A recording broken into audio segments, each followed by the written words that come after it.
மண்ணுக்குள் வேரோடி விண்ணுக்கு கிளை விரித்து சொல்லுக்கு இலக்கணம் தந்து உலகுக்கு நீதி சொன்ன ஒப்பற்ற உயர்மொழியாம் மூத்த முதல்மொழி தமிழை வணங்குகின்றேன். பொருள் தேடும் உலக ஓட்டத்தில் அறம் செய்யும் திருநிகழ்வாக மொழிப்போர் ஈகியரின் 50வது ஆண்டை மாநாட்டு பெருவிழாவாக நமக்கு உணர்வேற்ற உறுதியேற்ற நடத்தி கொண்டிருக்கும் தலைவர்களுக்கும் சான்றோர் பெருமக்களுக்கும் எனது வணக்கம். பிறத்தல் பிழைத்தல் இரத்தல், பிறத்தல் பிழைத்தல் இரத்தல் என்ற உயிரினங்களுக்கெல்லாம் பொதுவான வாழ்வில் மனிதன் மட்டும் சமூக வாழ்க்கையை அமைத்துக் கொண்டிருக்கிறான். தேடல் என்பது மானுட சமூகத்தின் முடிவற்றதாக இருக்கிறது. அதற்கு சான்றாக இந்த மாநாட்டு பெருவிழா இருக்கிறது. நானும் தேடுகிறேன், என்னை தேடுகிறேன், என் அடையாளத்தை தேடுகிறேன். இயற்கையாய் அமைந்த என் அடையாளத்தை இருப்பிடத்தை பற்றி நான் பேச ஆசைப்படுகிறேன். கிட்டத்தட்ட 1000 கோடி மக்கள் வாழும் இந்த உலகில் ஒவ்வொரு இனமும் தன் அடையாளத்தை காப்பதற்காக, மேம்படுத்துவதற்காக, நிலைநிறுத்துவதற்காக போராடி கொண்டிருக்கும் வேளையில் தமிழன் மட்டும் தன் அடையாளத்தை இழந்து விடுவதற்காக போராடி கொண்டிருக்கிறான். தனது அடையாளத்தை இழந்து விடுவதில் ஆனந்தம் கொள்பவனாக அவன் இருக்கிறான். தேடி தேடி சேர்க்கும் பொருள் மட்டுமே தனது சந்ததியை காப்பாற்றிவிடும் என நினைக்கிறான். ஆனால் வரலாற்றில் வஞ்சிக்கப்பட்ட அகதிகள் கூட மொழியால் தான் அடையாளம் காணப்படுகிறார்கள் என்பதை மறந்து விடுகிறான். ஒரு மொழியை இழப்பதின் வழியை நமது தொப்புள் கொடி உறவான ஈழத் தமிழினம் நம் கண்முன்னை சுமந்து கொண்டிருக்கிறது. எந்த மொழிக்காக விடுதலை வேண்டும் என்று போராடினார்களோ அந்த மொழியை தங்கள் பிள்ளைகள் படிக்க வேண்டும் என்பதற்காக போராடி கொண்டிருக்கின்றனர். தந்தை தாய்லாந்தில், தாய் பிரான்சில், மூத்தண்ணன் கனடாவில், இளையண்ணன் அமெரிக்காவில், அக்கா ஜெர்மனியில், தங்கை ரஷ்யாவில். சிங்கள பேரினவாதம் ஒவ்வொரு தமிழ் குடும்பத்தையும் திசை கொன்றாய் பீத்து எரிந்திருக்கிறது. என்றாவது ஒரு நாள் ஏதாவது ஒரு நாட்டில் அவர்கள் குடும்பத்தோடு சந்திக்கும் பொழுது இந்த தலைமுறை சார்ந்த குழந்தைகள் இயல்பாக தங்கள் தாய்மொழியில் பேச முடியாமல் சிக்கி திணறுகின்றன. இருந்தாலும் தங்கள் மொழி தங்கள் பிள்ளையை விட்டு போய்விடக் கூடாது என்பதற்காக அலைந்து திரிந்து ஆசிரியர்கள் வைத்து கற்பித்துக் கொண்டிருக்கிறார்கள். நாமும் போராடி கொண்டிருக்கிறோம். நம் மொழி, நம் அடையாளம் நம்மை விட்டு போய்விட வேண்டும் என்பதற்காக போராடி கொண்டிருக்கிறோம். தமிழில் பேசினால் சுருங்கிவிடும் பெற்றோர் முகம் ஆங்கிலத்தில் பேசினால் அன்றளந்த செந்தாமரை போல் மலர்ந்து விடுகிறதே. ஏன் இந்த இழிவு, ஏன் இந்த அவலம்? நுகர்வு பண்பாட்டால் மூழ்கடிக்கப்படும் சமூகமாக நாம் இங்கு இருக்கிறோம். தமிழனுடைய அடையாளம் தமிழனுடைய வாழ்க்கை உயர்த்துவதற்கு பயன்படாது என நாம் நம்ப வைக்கப்பட்டிருக்கிறோம். ஆனால் உண்மை என்பது என்ன? எங்கள் வாழ்வும் எங்கள் வளமும் மங்காத தமிழ் என்று சங்கே முழங்கு என்றார் பாவேந்தர் பாரதிதாசன். ஓர் இருவரி கவிதை என எளிதாக நாம் அதை கடந்து விடுகின்றோம். நின்று கவனியுங்கள், நிதானமாக உள்வாங்குங்கள். இரு வரிகளின் பெரும்பொருள் என்னவென்று உங்களுக்கு புரியும். எங்கள் வாழ்வு எங்கள் வளம், இதைத்தானே எல்லோரும் விரும்புகிறோம். வாழ்வு வளமாக வேண்டும் என்றால் மங்காத தமிழ் வேண்டும் என்கிறார் பாவேந்தர். ஆம் உறவுகளே, தமிழ் என்பது வெறும் 247 எழுத்துக்கள் மட்டுமல்ல. எழுத்தறியா பாமரன் கூட மொழியின் வழியை கைமாற்றி கொடுத்த அறிவு செல்வங்கள் ஆயிரம்.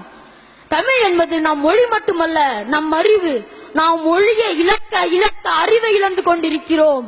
நமது இழப்பின் துயரம் மலையை விட உயரமானது, கடலை விட விரிவானது.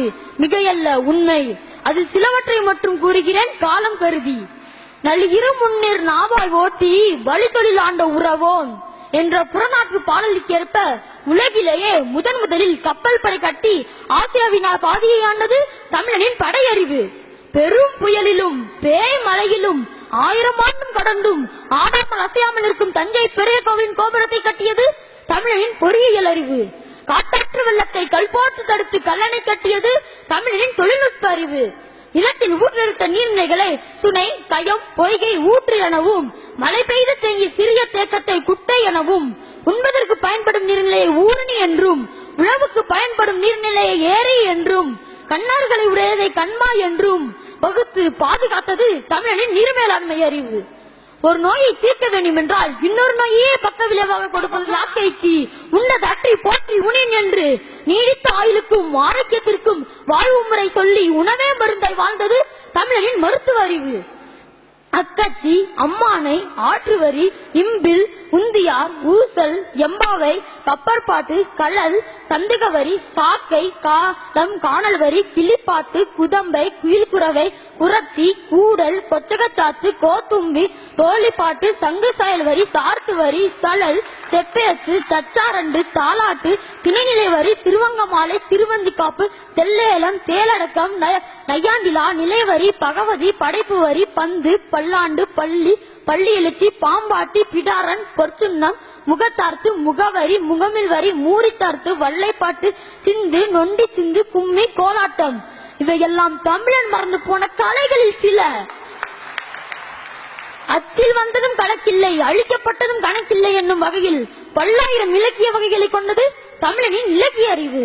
தொன்மை சாற்றும் சங்கத்தமிழாய், இலக்கணம் எம்பும் தொல்காப்பியமாய், வாழ்வு சொன்ன வள்ளுவமாய், அறத்தை பாடி அறநானூறாய், புறத்தை பாடிய புறநானூறாய், உள்ளம் உருகும் தேவாரமாய், இதயம் பசியும் திருவாசகமாய், 10 பாட்டாய், 8 தொகையாய், நற்றினையாய், நாலடியாய், சிந்தை கலக்கிய பார்ப்பனித்தை சிதறடித்த சித்தர்படலாய், வள்ளலாரின் அறமாய், பட்டினத்தரின் தத்துவமாய், தாய்மை வடியும் தாலாட்டை, நடுகில் நாற்றுப்படலாய், அறுவையடை செய்கில் அறுவடை படலாய், மண்ணுயிர் பிரிந்து மானத்துயிரின் ஒப்பாரியாய், பாதை பார்த்து பயணம் செய்ய பழமொழியாய், கவிதையாய், சிறுகதையாய், பெருங்கதையாய், பாடலாய், இணையத்திலும் இளமையாய், கணினியும் புதுமையாய், நெகிழ்ந்தும் வளைந்து உயிர்த்திருக்கிறது எம் செம்மொழியான எம் தொல் தமிழ். இயேசு பிறப்பதற்கு முன் கிரேக்கத்தில் 6 பெண் எழுத்தாளர்கள் இருந்தனர். ஆனால் அதே காலகட்டத்தில் தமிழ் சமூகத்தில் 46 பெண் எழுத்தாளர்கள் இருந்தனர். அப்பொழுது சமஸ்கிருதத்தில் ஒரே ஒரு பெண் எழுத்தாளர்கள் கூட இல்லை. அப்பொழுது ஆங்கிலம் என்ற மொழியே அப்பொழுது இல்லை. தமிழ் என்ற நம் தாய்மொழி கருவாகி, உருவாகி, மொழியாகி, எழுத்தாகி, இலக்கணமாகி, இலக்கியமாகி, அறிவாகி, அறமாகி நின்று நிலைத்து விட்டது. எப்பொழுது? 2000 ஆண்டுகளுக்கு முன்பே. அதற்கும் 1400 ஆண்டுகளுக்கு பின் தோன்றிய மொழி ஆங்கிலம். இந்த உலகுக்கு வளமான மொழியை கொடுத்த இனம், இந்த உலகுக்கு வளமான வேளாண்மை கற்றுக் கொடுத்த இனம், நீர் மேலாண்மையோடு வாழ்ந்த இனம், இயற்கையோடு கலந்த இனம், அறிவின் பெருவொளியில், அறத்தின் பேரன்பில், ஒப்புரவில், ஒழுக்கத்தில், வீரத்தில், விவேகத்தில் தழும்பிய நிலை கொண்டும் தழும்பாமல் வாழ்ந்த இனம் இன்று எல்லாவற்றையும் மறந்துவிட்டு அந்நிய கால்களில் நடமாடிக் கொண்டிருக்கிறது. இசையில் தெலுங்கு, வழிபாட்டில் வடமொழி, நாட்டில் இந்தி, கல்வியில் ஆங்கிலம், நகரம் டவுன், தெரு ஸ்ட்ரீட், இல்லம் ஹோம், பேசும் மொழி லாங்குவேஜ், படிக்கும் மொழி சப்ஜெக்ட், அப்பனாட்டா மம்மி டாடி, மாமன் சித்தப்பா அங்கிள், அத்தை ஆன்டி, உடன் பிறந்தவர் பிரதர், உடன் பிறந்தவர் சிஸ்டர், குடிக்கும் தண்ணீர் வாட்டர், மருந்து கடை மெடிக்கல் ஷாப், கறிக்கடை சிக்கன் ஸ்டால், குடிக்கும் தண்ணீர் வாட்டர், தள்ளாட்டி சென்றால் குவார்ட்டர், இதில் எதுவும் இல்லை என்றால் நோ மேட்டர். இதுதானே நான் பேசும் மொழி. நன்றி பிறந்து விட்டான் தமிழன், நன்றி பிறந்து விட்டான். நன்றி என்ற வார்த்தை அவன் நாவிலிருந்து வெளியேறி பல ஆண்டுகள் ஆகிவிட்டன, பல ஆண்டுகள். தேங்க்ஸ். தமிழனின் நாவில் நன்றியை துரத்தி விட்டு ஒட்டி கொண்டது. நன்றியை மறந்த தமிழன் நன்றியை மறக்காத நாயையும் டாகாகி விட்டான். வாங்கக்குடன் நிறைக்கும் வள்ளல் பெறும் பசுக்கள் என்றால் ஆண்டாள். அந்த பசுக்கள் கவ்வாகி விட்டன. ஞாயிறு போற்றதும் ஞாயிறும் போற்றதும் என்றார் இளங்கவடிகள். இந்த உலகை எழுப்பும் ஞாயிறு கதிரவன் சன்னாகி விட்டது. இரவில் தூங்கல் செய்யும் நிலா மூணாகிவிட்டது. இதுதானே நாம் பேசும் மொழி. எங்கிருக்கிறது அடையாளம்? எங்கிருக்கிறது? நெஞ்சில் குருதி வடுகிறது. நம்மிடம் இல்லாத ஒன்றை மாற்றமிடமிருந்து பெற்றுக் கொள்வதும் கற்றுக்கொள்வதும் தவறில்லை. ஆனால் எதை பெற்றோம், எதை இழந்தோம் என்று சிந்தித்து பாருங்கள். அச்சய பாத்திரத்தை தூக்கி எறிந்துவிட்டு பிச்சை பாத்திரத்தை கையில் பெருமிதத்தோடு எழுந்து நிற்கிறோம். முதலைக்கு நீர்தான் பலம், இனத்திற்கு மொழிதான் பலம், மொழிதான் அடையாளம். அடையாளம் அழிந்த இனத்திற்கு ஆளுமை இருக்காது, அடிமை நிலை எனும் கீழ்மைதான் இருக்கும். அந்த கீழ்மையைத்தான் மேன்மை என நினைத்து இந்த தமிழ் சமூகம் ஓடிக்கொண்டிருக்கிறது. இந்த பூமி பந்தின் மூத்த மொழிக்கு சொந்தக்காரன் இரவல் கால்களில் ஓடி ஓட்ட பந்தயத்தில் வெல்ல ஆசைப்படுகிறான். நடக்காது உறவுகளே, அது நடக்காது. இயற்கைக்கு மாறா எதுவும் நடக்காது. இயற்கையின் தத்துவத்தை நாம் புரிந்து கொள்ள வேண்டும். ஈடு இணையற்ற மொழிப்போரின் தியாகத்தை நெஞ்சில் ஏந்தி உறுதி ஏற்போம்.